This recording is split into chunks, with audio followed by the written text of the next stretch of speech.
Welcome to week 12 of Sabbath School Boot Camp, where you're going to learn how to think creatively and critically about your Sabbath School lesson.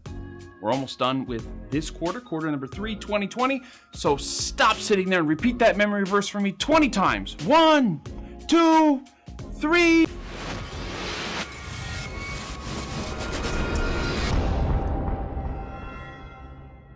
This lesson, like most of the recent lessons, is not about making friends for God. I asked one of you guys why that was, and you told me. It's what often happens when you're forced to create 13 weeks of material when 10 would have been sufficient. True enough. So this lesson is more about message than mission, and that's okay. Because this lesson has a specific Adventist flavor, it's worth giving you the everyone is your audience speech again. It's always worth keeping in mind. Especially if you are live streaming your class, that you may have plenty of people watching who don't speak Adventistese. Sunday's title, for instance, mentions present truth. That's some insider language that you may want to explain. Your job as the teacher is to be a bridge to your audience. If one of your class members makes a joke about being in London and seeing a double-decker bus, probably should explain who Del Decker was, even if you know who she was, okay? So don't assume everyone knows what you know. And also, I know that was a dumb joke, but hopefully you get the point. You need to imagine a common knowledge denominator and stick to it. This will also help with class discussion. If someone makes that Del Decker joke, you might laugh and say, Sister Tutti Frutti, why don't you remind us all who Del Decker was? And this will make that class member feel empowered, and then you can move on. Sliding over to Sunday, we are ready to talk about Peter and present truth. Now, Finley never stops to explain what he means by present truth. It's one of those those phrases that preachers throw around without defining what it actually means. And because you're a good Adventist, you have to act like you know what it means, right?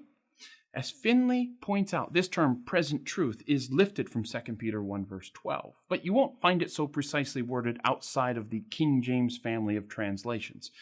Present truth is really a profound theological concept, however, and I'll make 2 brief points about it. First, as the word present suggests, it stands in contrast from past truth, but without dismissing this past truth. This is not a case of out with the old and in with the new.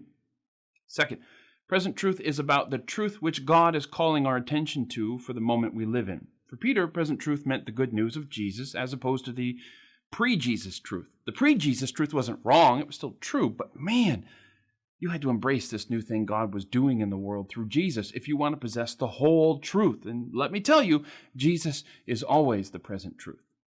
I think that helping people understand how Peter uses present truth goes a long way towards helping people understand what it means when Adventists use that phrase today.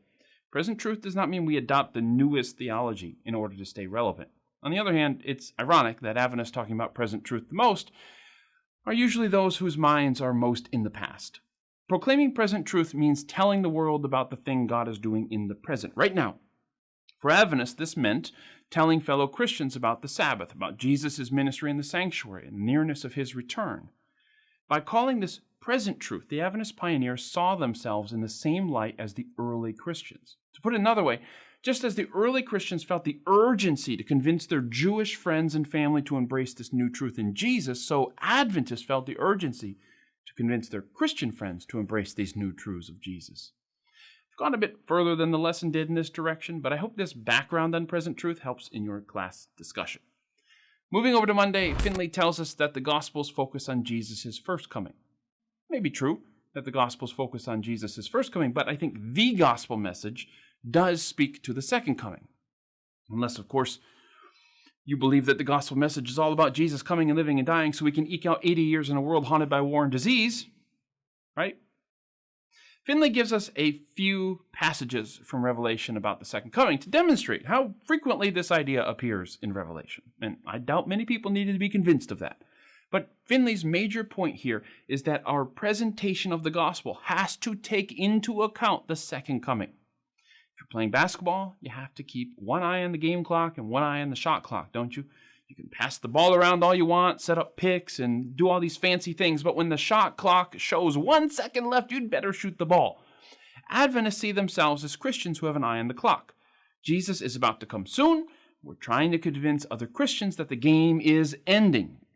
We just can't stroll across the court, do some fancy dribbling while we look for a hole in the defense, okay? It's time to move forward and take the shot. Trotting over to Tuesday, we are told that chapter 14 is the epicenter of Revelation. Pretty much every Adventist book that bothers to outline the book of Revelation puts chapters 12, 13, and 14 at the center. Those 3 chapters take us from a war in heaven to the return of Jesus, a return that is violent and described in agricultural terms as a harvest. Now, this harvest metaphor connects us back to similar metaphors used by Jesus in the Gospels, like the parable of the weeds in Matthew 13. Before that weeding of the earth, however, we see 3 angel messages being proclaimed to the world. The first is to fear God and give him glory because the hour of his judgment has come. Finley asks us 2 questions. First, what is the essence of this message? And second, how does it help us understand our identity as Adventists?